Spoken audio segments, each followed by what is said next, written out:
చింతపండు చారు ఎలా కాయాలో చూపిస్తున్నాను. ముందుగా మనకు తగిన నీళ్ళు ఒక గిన్నెలో తీసుకుని స్టవ్ వెలిగించుకోవాలి. అందులోని చిటికెడు పసుపు వేసుకోవాలి. కొంచెం ఒక నిమ్మకాయ సైజ్ అంతా చింతపండు వేసుకోవాలి. అలాగే 2 పచ్చిమిరపకాయలు ఘాటు పెట్టి వేసుకుంటున్నాను. టేస్ట్కి సరిపడా ఉప్పు, అలాగే చిటికెడు మిరియాల పొడి,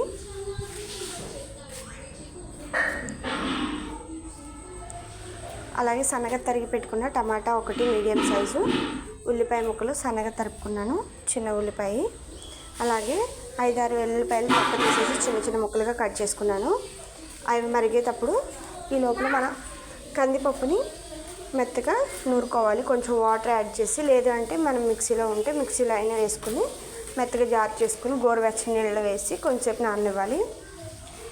అదే రోట్లో ఎండు కొబ్బరి ముక్క కొద్దిగా, అలాగే జీలకర్ర, ధనియాలు, అల్లం, వెల్లుల్లిపాయలు అన్నీ నూరు పెట్టుకోవాలి. ఇప్పుడు ముందుగా మరుగుతున్న దాంట్లో కందిపప్పు నానబెట్టుకున్నాం కదా పేస్ట్, ఆ పేస్ట్ వేసుకోవాలి. తర్వాత దంచి పెట్టుకున్న ధనియాల పొడి అవంతా వేసుకోవాలి మసాలా. అందులోనే 1 స్పూను బెల్లం అన్నా లేకపోతే 1 స్పూన్ పంచదార అన్నా వేసుకుని ఒక 10 నిమిషాలు మరిగించుకోవాలి.